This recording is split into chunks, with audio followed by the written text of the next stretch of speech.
जहाँ चाहिँ व्यवसायी ब्याकग्राउन्डको मान्छेहरूले चाहिँ लिड लिएको छ त्यो ब्याङ्कहरूले आज कहाँ पुगेको छ र जहाँ चाहिँ एकदमै प्योरली चाहिँ ब्युरोक्रेट्सहरू छन् त्यो ब्याङ्कहरू कहाँ पुगेको छ। मलाई थाहा छ नि कि उद्योगीलाई कहाँनिर समस्या हुन्छ, व्यवसायीलाई कहाँनिर समस्या हुन्छ र ब्याङ्कलाई कहाँनिर समस्या छ। बाँधेर पनि राख्ने, रिस्पोन्सिबल पनि बनाउने र अर्कोतिर चाहिँ जान पनि नदिने, यो त हुँदैन। विन विन सिचुएसनमा जानु पर्यो, ब्याङ्क पनि जोगिनु पर्यो, व्यवसाय पनि जोगिनु। ल मेकरहरूलाई लाग्छ कि यो उद्यमी व्यवसायहरू बस्नु हुँदैन भने एक त पहिला लाइसेन्स दिनु हुँदैन थियो, दियो केही छैन। अब त त्यसो भए त एक्जिटको बाटो त दिनु पर्यो नि त। उद्योगिक व्यवसायले त रिस्क लिने नै काम गर्छ, घरमा ल्याएर पुँजी त राख्दैन। त त्यो पैसा यति ठुलो पैसा अनलक भयो भने त्यसले चाहिँ देशमा पुँजी निर्माणको पनि त काम गर्छ नि त। आज हामी ठुला ठुला हाइड्रो पावर गर्न सकिरहेका छैनौँ किनभने हामीसँग पुँजी छैन। यसमा दुईटा कारण हुन्छ मेन। एउटा के हो भने म्यानेजमेन्टको इगो बिचमा आउँछ, यो टप म्यानेजमेन्टको इगो बिचमा आउँछ र अर्को चाहिँ बोर्डको इगो बिचमा आउँछ। एउटा ट्रेडिङ फर्म छ, 10वटा मान्छेलाई काम दिएको छ भने त्यसले चाहिँ 25% ट्याक्स दिने। यहाँ 1500-2000 कर्मचारीलाई काम लगाएको छ र त्यसले गर्दाखेरि हजारौं अर्को मान्छेले काम पाएको छ भने त्यसलाई चाहिँ 30% लगाउने, यो चाहिँ उचित होइन।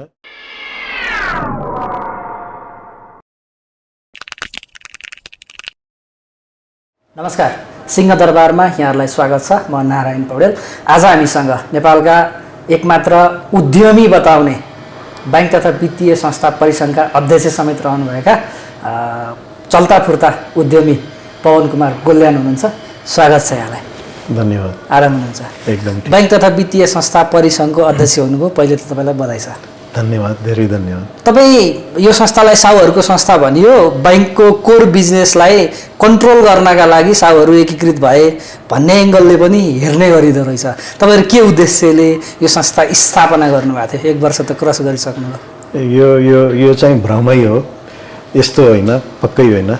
हामीले चाहिँ यो के हो भने पोलिसी म्याटरमा चाहिँ अलिकति इन्टरभेन गर्नुपर्ने आवश्यक छ र देशको पोलिसी यस्तो बन्नुपर्छ जुन चाहिँ देशलाई सुहाउँदो, ब्याङ्किङलाई सुहाउँदो र खास गरिकन तल भनौँ न एसएमई एमएसएमईलाई सुहाउँदो किसिमको पोलिसीहरू बनाउनु पर्ने हुन्छ र केही कुराहरू जुन ब्याङ्किङलाई नै अप्ठ्यारो पार्ने गरी धेरै कुराहरू आए। बिचमा चाहिँ केही बिजनेस अर्गनाइजेसनहरू एकदमै यो ब्याङ्क चाहिँ वर्दीदारी गुन्डा हुन्, यिनीहरूले चाहिँ सखाबै पार्न थाल्यो भनेपछि हाम्रो एनबिएले चाहिँ एकचोटि हामीहरू सबै चेयरम्यानहरूलाई बोलाएर हामी त साँचो बुझाउँछौँ भन्ने कुरा पनि आएको थियो। त्यहाँबाट यो कुरा आयो कि होइन, अब त यो जोगाउनको लागि हामी एक हुनुपर्छ, होइन भने एनबिएको काम डे टु डे काम चलाउने हो। उहाँहरूले पोलिसीमा इन्टरभेन गर्न सक्नुहुन्न किनभने राष्ट्र ब्याङ्कसँग पनि उहाँहरूले हरेक दिन काम लिनुपर्छ र काम गर्नुपर्छ, गएर चाहिँ कन्फ्रन्ट गर्न सकिँदैन भन्ने हिसाबमा चाहिँ हामीले पनि राष्ट्र ब्याङ्कसँग यसको मतलब कन्फ्रन्ट गर्न खोजे होइन, तर यसलाई चाहिँ देशको आर्थिक विकासको लागि जुन आवश्यकता छ त्यो दायित्व पनि हामीले बुझेका छौँ र त्यसको लागि के गर्नुपर्छ भन्ने कुरामा चाहिँ हामी सहकार्य पनि गर्न चाहन्छौँ। खास गरिकन पोलिसी म्याटर आउँदाखेरि नै त्यो पोलिसी आउनुभन्दा अगाडि यदि हामीसँग सहकार्य भयो भने त्यसलाई चाहिँ हामी ओनरसिप लिएर त्यसलाई चाहिँ इम्प्लिमेन्ट गर्नतिर पनि हामी लाग्छ। जस्तो सुरुमा तपाईँहरूको संस्थालाई अर्थ मन्त्रालयले राष्ट्र ब्याङ्कले रिकगनाइज गर्ने कि नगर्ने भन्ने एक खालको टसल जस्तो पनि देखिएको थियो। एनबिएले पनि सौता आयो कि क्या हो भन्ने ढङ्गले पनि बुझ्यो कि भन्ने थियो। खासमा चाहिँ के थियो, रिकग्निसन कति प्राप्त गर्नुभयो? रिकग्निसन प्राप्त भयो भएन यसको जवाब त तपाईँले नै दिनुपर्छ, मैले भन्दा पनि। अर्थमन्त्री ल्याइसक्यो? होइन, अर्थमन्त्री ल्याइसक्यो। गभर्नर साहब हामीसँग इन्ट्रेक्सन गरिसक्नुभयो, प्रोग्राममा पनि सहभागी भइसक्नु भएको छ। योपालि आउन सक्नु भएन, उहाँको पर्सनल रिजनले गर्दाखेरि, त्यो आफ्नो ठाउँमा छ। तर त्यसको सँगसँगै के छ भने हामीले चाहिँ अर्थ मन्त्रालय अथवा राष्ट्र ब्याङ्कमा पनि अलिकति सुरुमा चाहिँ अलि भ्रम परेको थियो। एनबिएलाई पनि यो भ्रम भयो कि हामीलाई कन्ट्रोल गर्ने निकाय आयो भन्ने कुरा भन्दा पनि जब सबैलाई यो क्लियर भयो कि यसको संस्थाको के छ त यो गर्न खोजेको के हो, हामी चाहिँ ब्याङ्कले चाहिँ पैसा कमाउनुपर्छ यसमा बिमत छैन, यो त बिजनेस गरेपछि पैसा कमाउनुपर्छ, तर सँगसँगै चाहिँ आफ्नो दायित्व पनि बुझ्नु पर्यो। ब्याङ्क भनेको यस्तो संस्था होइन कि जसले चाहिँ पैसा मात्रै कमाओस्, यसको धेरै ठुलो दायित्व छ। आज एक दिनमा ब्याङ्किङ सेक्टरले इकोनोमीलाई क्रिपल पनि बनाउन सक्छ भने रेजिलियन्ट पनि बनाउन सक्छ, यो कुरा चाहिँ बुझ्नु परेको छ। हाम्रो आज कुनै पनि सेक्टर, आज बिजनेसको कुनै पनि सेक्टर, एउटा इन्डस्ट्रीको कुनै एउटा इन्डस्ट्री एक किसिमको इन्डस्ट्री बिग्रियो भने त्यसमा सबभन्दा ठुलो इम्प्याक्ट ब्याङ्कलाई पर्छ, हो कि होइन भन्नुहोस्। र त्यो पैसा कसको? त्यो पैसा भनेको पब्लिकको पैसा हो, होइन? प्रमोटरको पैसा त हुँदै हो, तर त्यसको सँगसँगै पब्लिकको पैसा पनि हो, सरकारी दायित्व पनि छ त्यहाँ। त त्यसैले गर्दाखेरि यसलाई चाहिँ यहाँ चाहिँ यो संस्था चाहियो, यसको औचित्य भनेको यही हो कि कुनै सेक्टर पनि नबिग्रोस्। हामीले एकातिर चाहिँ बिजनेस अर्गनाइजेसनहरूसँग हातेमाले गरेर चाहिँ विन विन सिचुएसनमा चाहिँ काम गर्नुपर्छ। एउटा बाँचेर अर्कोलाई मास्ने काम चाहिँ हुनु हुँदैन, व्यवसायहरूलाई जोगाउनुपर्छ। त्यसको लागि हामीले यो सिबिपी आउने बित्तिकै कोरोना आयो, कोरोना आउने बित्तिकै हामीले 1% चाहिँ आफ्नो तर्फबाट एसएमई एमएसएमई भनौँ 1 करोडसम्मको कर्जालाई हामीले चाहिँ 1%सम्म छुट दिन्छौँ भनेर युनिल्याटरली डिसिजन ल्यायौँ। त्यहीँबाट चाहिँ कन्फ्लिक्ट जस्तो अलिकति एकचोटि भएको थियो, पछि चाहिँ क्लियर पनि भयो। पछि राष्ट्र ब्याङ्कले 2% ल्यायो, त त्यो भयो पनि, त्यो इस्टाब्लिस पनि भयो। त्यो त्यसपछि चाहिँ अर्थ मन्त्रालयमा पनि इस्टाब्लिस भयो। कतिपय सन्दर्भमा ब्याङ्कका सञ्चालकहरूले ब्याङ्कको कोर म्यानेजमेन्ट टिममाथि अलि बढी हस्तक्षेप गर्यो कि भन्ने सन्दर्भ उठिरहन्छ। तपाईँ सञ्चालकहरू एक हुनु भएको छ होइन?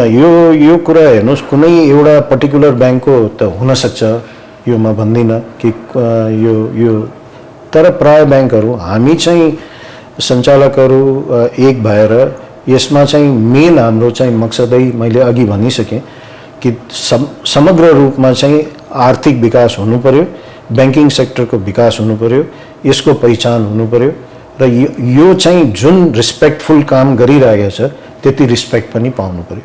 आज वर्दीधारी गुन्डा जुन भनिन्छ त्यस्तो कुरा चाहिँ सही होइन र यो नाफा धेरै गर्यो भन्ने कुरा पनि छ। हरेकचोटि चाहिँ फिगर आउँदाखेरि पहिलाभन्दा बढेर आएको छ भनेर छ, तर अर्निङ पर सेयर कति छ, आरओआई कति छ, आरओई कति छ भन्ने कुरा चाहिँ तपाईँले यो वर्दीधारी गुन्डा भनेर जुन सन्दर्भ उठाउनु भयो, तपाईँ आफै त उद्योगी पनि हो।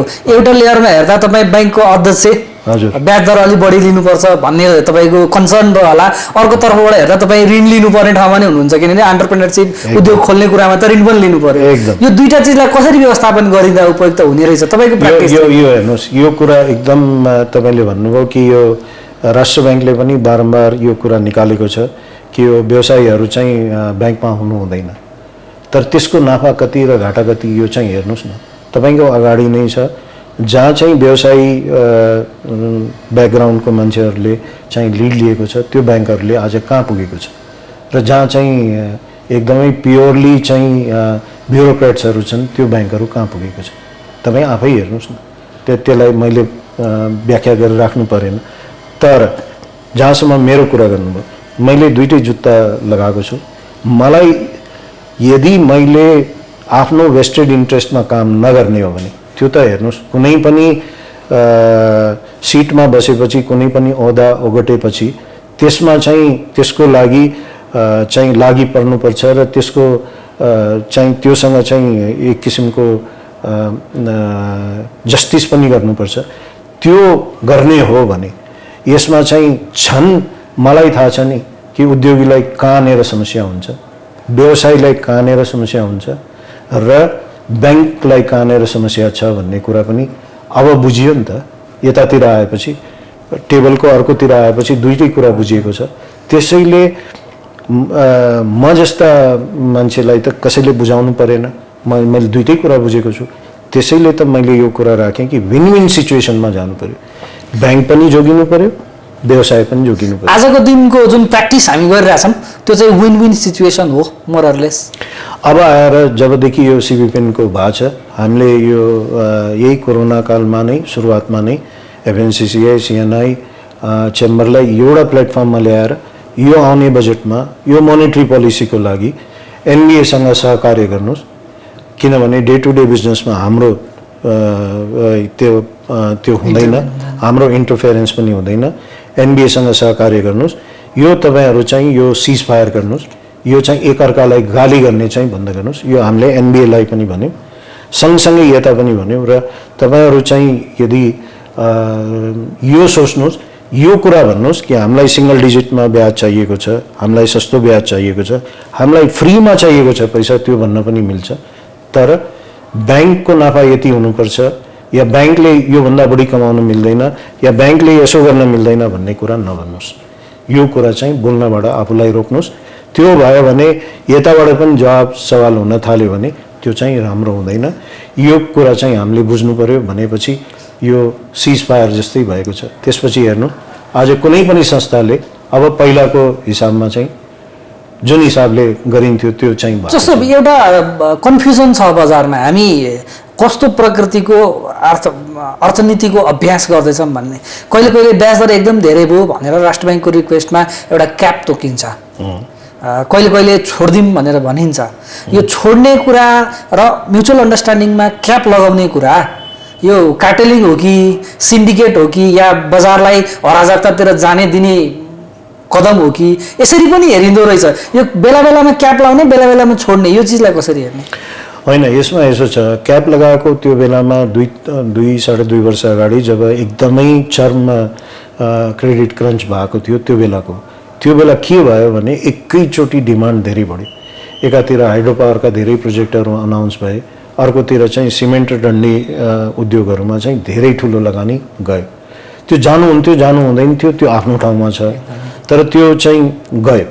त्यो जाने बित्तिकै त्यतिको हामीसँग डिपोजिट त्यो अर्ग्यानिक ग्रोथ भइरहेको थियो, यतातिर डिमान्ड चाहिँ इनअर्ग्यानिक जस्तो भयो, एकदमै ओभरवेल्मिङ डिमान्ड आयो।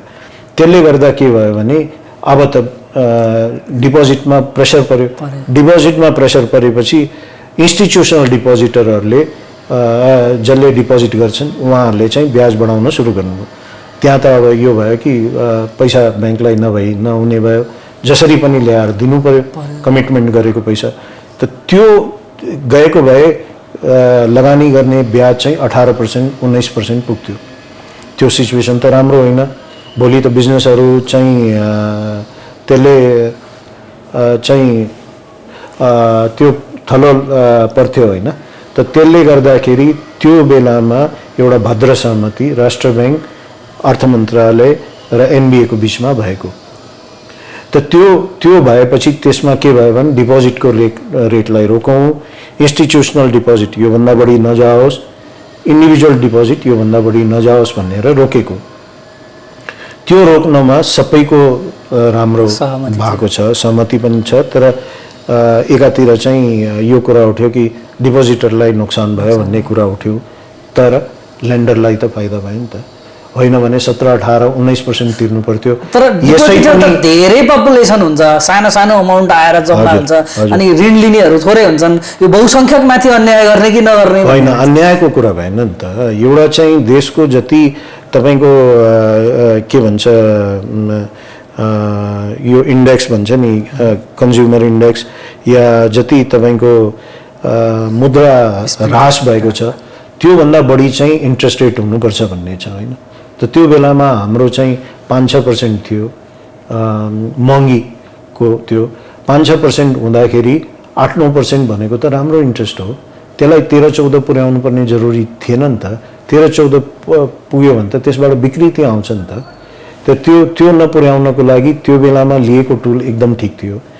र अरू आज चाहिँ छोडिदिने, कहिले लगाउने भन्ने कुरा, यस्तो जब विषम परिस्थिति हुन्छ त्यो बेलामा त राष्ट्र ब्याङ्कले चाहिँ स्प्रेड दरमाथि जसरी क्याप लगाइएको छ, यसले ब्याङ्कहरूको इन्कममा एउटा खालको ब्यारियर लगाइदियो भन्ने छ। त्यो ओपन अप गरिदिउँ, प्रतिस्पर्धा गर्छन्, कन्ज्युमरले पनि कम्पेरिटिभ एडभान्टेज खोज्छ, ब्याङ्कले पनि त्यही ढङ्गले सर्भिस दिन्छ भन्ने छ।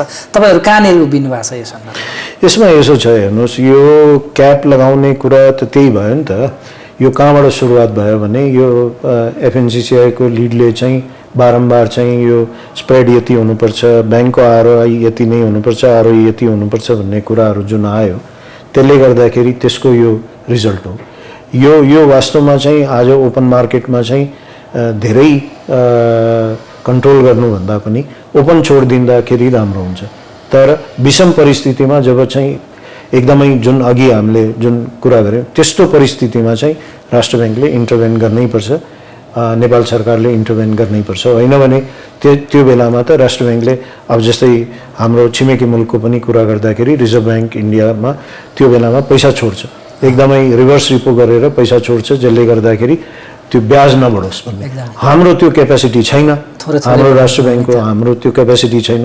त्योभन्दा चाहिँ ब्याङ्किङ सेक्टर धेरै ठुलो भइसक्यो, त्यसले गर्दाखेरि त्यसलाई चाहिँ कन्ट्रोल नगरे भने त त्यो अरू त उपाय छैन। या त तपाईँले पैसा छोड्नु पऱ्यो त्यो बेलामा, या तपाईँले कुनै न कुनै मेकानिजम लगाउनु पऱ्यो। त्यसैले यसलाई चाहिँ समयअनुसार चाहिँ जुन परिस्थिति हुन्छ त्यो हिसाबले चाहिँ म्यानेज गरेर त लानैपर्छ। राष्ट्र ब्याङ्कले बेला बेलामा अब ब्याङ्कर र व्यवसायी छुट्याइदिनुपर्छ, यो एउटाको पैसा अर्काका गयो, अर्कोको पैसा अर्का आयो, यो चाहिँ कन्सोलिडेसन भयो, सीमित व्यक्तिहरूले मात्रै ब्याङ्किङ रिसोर्सेसको युज गरे, अब छुट्याइदिन्छौँ भन्ने गरेको छ। यदि त्यस्तो भयो भने एउटा भिक्टिम तपाईँ पनि पर्नुहुन्छ, तपाईँहरूको संस्था, तपाईँको इन्डिभिजुअल आर्गुमेन्ट चाहिँ के हो यसमा? अलिकति त अघि कुरा उठ्यो। आर्गुमेन्ट त प्रष्ट हिसाबले कुरा गर्ने हो भने मैले अघि पनि भने कि यो आज ब्याङ्क जुन राम्ररी चलेको छ त्यो हेर्नुहोस् न कसरी चलेको छ। जहाँ उद्योगी व्यवसायी यदि लिडरसिपमा छ भने त्यो कसरी चलेको छ, जहाँ छैन भने त्यो कसरी चलेको छ। त्यसैले यार्डस्टिक तपाईँहरू आफै तय गर्नुहोस् न एकातिर। अर्कोतिर यो छ मेरो भनाइ, यसमा एकदम प्रष्ट भनाइ छ। ठिक छ, यदि राष्ट्र ब्याङ्कलाई लाग्छ या नेपाल सरकारलाई लाग्छ या ल मेकरहरूलाई लाग्छ कि यो उद्यमी व्यवसायहरू बस्नु हुँदैन भने एक त पहिला लाइसेन्स दिनु हुँदैन थियो, दियो, केही छैन। अब त त्यसो भए त एक्जिटको बाटो त दिनु पर्यो नि त, बाँधेर पनि राख्ने, रिस्पोन्सिबल पनि बनाउने र अर्कोतिर चाहिँ जान पनि नदिने, यो त हुँदैन। यसरी कसरी हुन्छ? आज मैले मेरो लगानी गरेको छु, मेरो लगानी सुरक्षित गर्नको लागि म चाहिँ बस्न मिल्दैन भने मलाई चाहिँ मेरो लगानी चाहिँ एक्जिट गर्ने बाटो त दिनु पर्यो नि त। यो प्रमोटर सेयर तपाईहरु यस हामी यही आउँदैछौँ। तपाईले यो प्रमोटर सेयर चाहिँ अब कन्भर्ट गर्न पाउनु पर्यो भनेर आवाज उठाउँदै आउनु भएको छ। कानुनले पनि गर्नु निश्चित समयावधिभित्र यो प्रकृतिले गर्नु भन्छ क्यारे। यो कार्यान्वयनमा चाहिँ तपाईहरुको स्ट्रेन्थ पुगेन कि राष्ट्र बैंक अलि बढी रिजिड भइदियो? हाम्रो स्ट्रेन्थ पुगेन भन्ने पनि नेगोसिएसन यसमा गर्नुपर्ने केही छैन। स्ट्रेन्थ पुगेन भन्नाले यही हो कि अब यो भर्खरै संस्था आयो, आउने बित्तिकै कोभिड आयो। कोभिड आएको बेलामा पहिला चाहिँ हामीले चाहिँ हाम्रो कस्टमरहरूलाई जोगाउनु पर्यो। हामी त्यतातिर सहकार्य गर्न लाग्यौँ कि कस्टमरहरूलाई कसरी जोगाउने। त्यसपछि बल्ल अब चाहिँ हामीले यो कुरा उठाउन सुरु गऱ्यौँ। लास्ट 1-2 महिनामा उठाउन सुरु गरेको छौँ। यो कारण के हो भने यसको दुईटा कारण छ। यो पनि म प्रष्ट भनिदिन चाहन्छु। एउटा त यही भयो, भोलि बाफियामा जुन अहिले संसदमा विचाराधीन छ त्यो यदि एज इट इज पास भयो भने त हामीहरू कोही पनि बस्न पाउँदैन होइन। त त्यो हामीलाई बस्न नदिने हो भने हामीलाई एक्जिटको बाटो दिनको लागि एउटा त यो जुन बाफियाले नै बनेको छ त्यो हिसाबले चाहिँ परिणत हुनु पर्यो, एउटा कारण। अर्को कारण के छ भने यो देशको यति ठुलो पुँजी जुन अनलक भएर बसेको छ, जुन सीमित हातहरूमा बसेको छ, त्यसलाई चाहिँ आज यदि मेरो जति सेयरमा लगानी छ त्यो चाहिँ अनलक भयो भने मैले बेच्न सकेँ भने म त्यसबाट चाहिँ कुनै ठुलो इन्फ्रास्ट्रक्चरको प्रोजेक्ट लगाउँछु नि त, या त हाइड्रो पावर प्रोजेक्ट लगाउँछु, या म केही अरू लगाउँछु, या कुनै अरू अहिले अब धेरै किसिमका इन्फ्रास्ट्रक्चर प्रोजेक्टहरूको कुरा आइरहेको छ, त्यहाँनिर गएर पैसा हाल्छु। यो त होइन कि म लगेर तिजोरीमा राख्ने त होइन, या ब्याङ्कमा फिक्स डिपोजिट गर्ने होइन। म त उद्योगी व्यवसायी हो। उद्योगी व्यवसायीले त रिस्क लिने नै काम गर्छ, घरमा ल्याएर पुँजी त राख्दैन। त त्यो पैसा यति ठुलो पैसा अनलक भयो भने त्यसले चाहिँ देश मा पुँजी निर्माणको पनि त काम गर्छ नि त।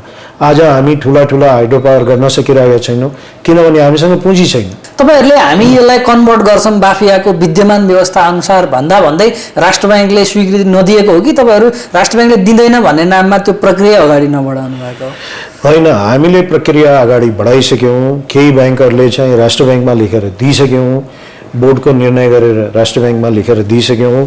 अब त्यो विचाराधीन छ। अब राष्ट्र ब्याङ्कले चाँडै केही न केही डिसिजन त लिनै पर्छ होला जस्तो मलाई लाग्छ।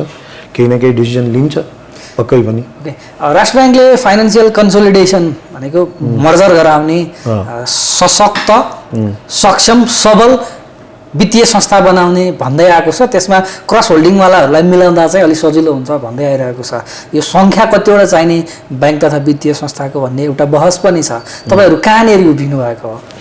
होइन, यसमा हामी पनि सहमत छौँ कि यो अहिले भएको 27-28वटा कमर्सियल ब्याङ्कहरू बढी भए, डेभलपमेन्ट ब्याङ्क त धेरै घटिसके, फाइनेन्स कम्पनीहरू धेरै घटिसके। तर जहाँसम्म कमर्सियल ब्याङ्कको कुरा छ त्यो म्याक्सिमम् 15वटा जति हुनुपर्छ जस्तो हामीलाई पनि लागेको छ। त्यसको लागि यसो छ, सरकारले यो भन्दैमा यो यत्रो ठुलो खर्च बेहोर्ने कुरा हो, यसबाट फाइदा हुने कहिले कहिले हो, तर सुरुमा नै धेरै ठुलो खर्च बेहोर्नुपर्छ। गोल्डन ह्यान्डसेकदेखि लिएर धेरैवटा कुरा गर्नुपर्छ जहाँ चाहिँ धेरै ठुलो खर्च लाग्छ। त्यसको लागि सरकारले स्टिक मात्रै गरेर हुँदैन, क्यारेट पनि दिनुपर्छ। दिएको एउटा क्यारेट पनि झिकिदिएको छ। त्यो चाहिँ 1% चाहिँ जुन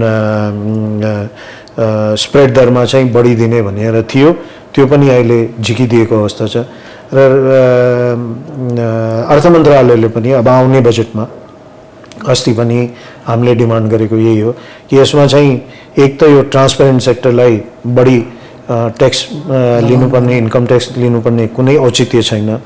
अर्कोतिर चाहिँ यदि मर्जरमा जान्छ भने त्यसलाई केही न केही बेनिफिट दिनुपर्छ। के माग्नुभयो आगामी आर्थिक वर्षको बजेटका लागि त्यो पनि जोड्दैनस्? बजेटमा हामीले मागेको एउटा त यो बजेटसँग रिलेटेड नभए पनि एउटा हाम्रो माग, सबभन्दा पहिले माग त यही हो कि प्रमोटर सेयरलाई पब्लिकमा कन्भर्ट हुनुपर्छ एउटा। अर्को चाहिँ यो जुन ट्याक्स छ, यो हाम्रो ट्याक्स चाहिँ जुन कर्पोरेट ट्याक्स छ त्योभन्दा बढी हुनु हुँदैन।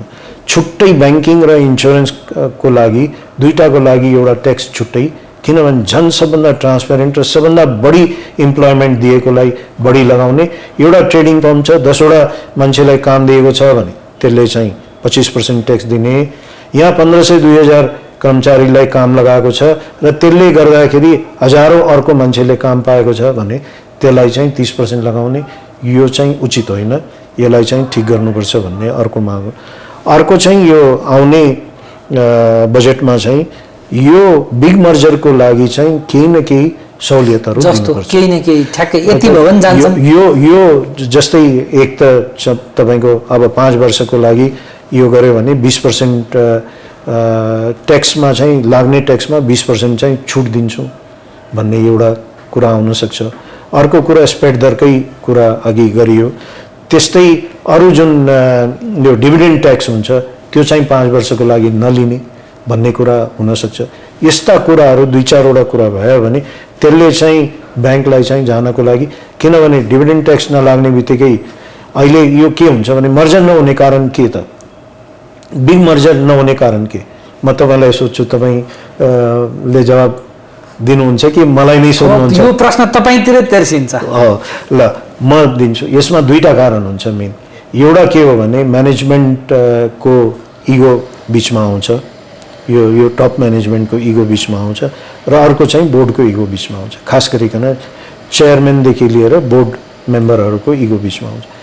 त्यसलाई चाहिँ सजिलो पार्नको लागि के हो भने 2 वर्षको लागि भए पनि 2टै सिओलाई राख्ने व्यवस्था मिलाइदियो भने त्यो चाहिँ एउटा चाहिँ राम्रो।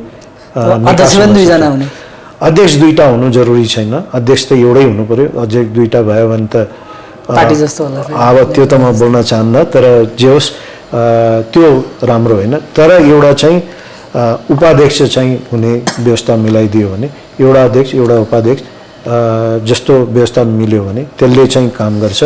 र यो क्यारेट भयो भने, किनभने प्रमोटरहरूको लागि क्यारेट हुने बित्तिकै त्यसले चाहिँ ठुलो काम गर्छ। दुईजना सिइओ राख्यो भने कन्फ्लिक्ट हुँदैन? को सिनियर को जुनियर, कार्य सम्पादन विभाजन कसरी गर्ने? होइन, कार्य सम्पादन विभाजन गर्न मिल्छ। विदेशमा पनि 3-3वटा सिइओ भएको पनि ब्याङ्क छन्, 10-10वटा डेपुटी सिइओ भएका ब्याङ्कहरू पनि छन्। हाम्रो साइज पनि अब सानो छैन, कुनै पनि ब्याङ्क 10 अरबभन्दा घटीको आज पनि छैन। अब यो बिग मर्जर हुँदाखेरि त 20 देखि 25 अरबको ब्याङ्क पुग्छ। त्यतिको चलाउनको लागि एउटा सिइओले मात्रै नसक्न पनि सक्छ। त्यसैले भए पनि दुईटा सिइओलाई 2 वर्ष गर्नको लागि केही पनि समस्या छैन। यो यस्तो कुराहरूमा अलिकति नेपाल सरकार र राष्ट्र ब्याङ्क चाहिँ उदार नीति लिनुपर्छ। राष्ट्र ब्याङ्कले या सरकारले बजेटबाट या मौद्रिक नीतिबाट बाटो खोलिदिन सक्छ कि बाफियामा व्यवस्थापन गर्नुपर्छ? बाफियामा व्यवस्थापन गर्नुपर्ने केही पनि आवश्यकता छैन। यसमा केही कुरा हुन सक्छ, जस्तै बोर्ड मेम्बरहरू चाहिँ अहिले 7 तोकेको छ बाफियामा, त्यसलाई 11 गर्नको लागि। तर बाधा फुड्काउ गर्नको लागि त राष्ट्र ब्याङ्कलाई अधिकार छँदैछ नि त, राष्ट्र ब्याङ्कले गरिदिन सक्छ नि त। मर्जरको लागि स्पेसल भनेर गरिदिन सक्छ नि त। 11 जनाको बोर्ड बनाइदियो भने के फरक पर्छ र? 2 वर्षको लागि बनाइदियो भने त केही पनि फरक परेन नि त। एकचोटिको लागि जसरी भए पनि यसलाई चाहिँ यो सानो सानो कुराहरूमा अड्केर बस्नुभन्दा त यो भयो भने राम्रो हो नि त। यो सबैको मनमा त्यही हुन्छ कि म किन छोडौँ भन्ने कुरा नै हुन्छ कि। त्यसैले यसलाई चाहिँ यसरी गर्यो भने चाहिँ लग्यो भने चाहिँ हुन्छ भन्ने लाग्छ। तपाईँहरूको टिममा छलफल हुँदा चाहिँ यसै गरी छलफल हुन्छ? होइन, हाम्रो टिममा छलफल केही कुराहरू हुन्छन्। यस्तो पनि कुरा भएको छ कि 11 जनाको भयो भने राम्रो हुन्छ, यसलाई चाहिँ 2 वर्षको लागि 2टा सिइओ गरिदिँदाखेरि पनि हुन्छ। किनभने अल्टिमेटली यो त हो, अब ब्याङ्क बढ्दैन भने सिइओ त खाली हुन्छ। त कुनै हालतमा भित्रबाट मन हुँदैन गर्नको लागि त हुँदैन। कमसेकम 2 वर्षको लागि त जब सिक्योर भयो नि त। पछि त 2 वर्ष त लामो पिरियड हो, त्यसपछि त सोच्नु पनि सकिन्छ। त्यसै पनि 4 वर्षको कार्यकाल हुन्छ, कार्यकालपछि त त्यसै पनि हटाउन सकिन्छ। त यसले गर्दाखेरि यो चाहिँ यस्ता कुराहरू धेरै किसिमका छन् जसबाट चाहिँ यो ठुला मर्जरको लागि चाहिँ बाटो खुल्छ कि यसपालि खुल्ला। अब हामी आश गरौँ। तपाईँहरू सामाजिक सुरक्षा कोषमा किन नजानु भएको? ब्याङ्क तथा वित्तीय संस्थाहरू जनरली आएनन् जसरी आउनु पर्थ्यो भन्ने छ क्या। कन्ट्रिब्युसन त्यसमा होइन, त्यसमा कन्ट्रिब्युसन नगर्न खोजे होइन। त्यसमा चाहिँ जुन सरकारी कर्मचारीलाई जुन फेसिलिटी दिएको छ त्यो कुनै पनि नपाएपछि यो त कर्मचारीहरूमाथि चाहिँ कुसाराघात नै हुन्छ। हेर्नुहोस्, त्यसैले चाहिँ त्यो जान नमिल्ने भन्ने कुरा आयो। अब प्राइभेटमा पनि त्यो कुरा थियो, तर बिस्तारै चाहिँ अब नयाँ जाने भन्ने कुरा आयो। पुरानो चाहिँ सेटल गरेर नयाँमा जाने भन्ने कुरा आयो। त्यो सम्भव छैन ब्याङ्कमा। त्यसैले त्यसलाई चाहिँ यो नजाने कारण त्यही हो। अस्ति मन्त्रीज्यूले बोलाएर भन्नु पनि भएको थियो हामी यो गरिदिन्छौँ भनेर। 2 चोटि 2टा मन्त्रीज्यूले यो भनिसक्नु भएको छ, तर अझै पनि भएको छैन। जुन दिन हुन्छ त्यो दिन ब्याङ्कहरू जानको लागि, किनभने राज्यले ल्याएकोमा चाहिँ हामी अडेर बस्छौँ या हामी कुनै न कुनै रिजन नभइकन यसरी चाहिँ ब्याङ्क जस्तो संस्थाले चाहिँ आफै चाहिँ म अडेर बस्छु भन्ने कुरा आउँदैन। सिंहदरबारमा आज हामीले कुरा गऱ्यौँ उद्यमी पवन गोल्यानसँग, जो ब्याङ्क तथा वित्तीय संस्था परिसङ्घका अध्यक्ष पनि हुनुहुन्छ। केही ब्याङ्किङ क्षेत्रका कुरा र केही उद्यमशीलताको विषयमा आज हामीले कुराकानी गऱ्यौँ। अर्को बसाइमा यस्तै व्यक्तित्वसँग पुनः उपस्थित हुन्छौँ। त्यतिन्जेल हाम्रो टिमलाई बिदा दिनुहोस्। नमस्कार।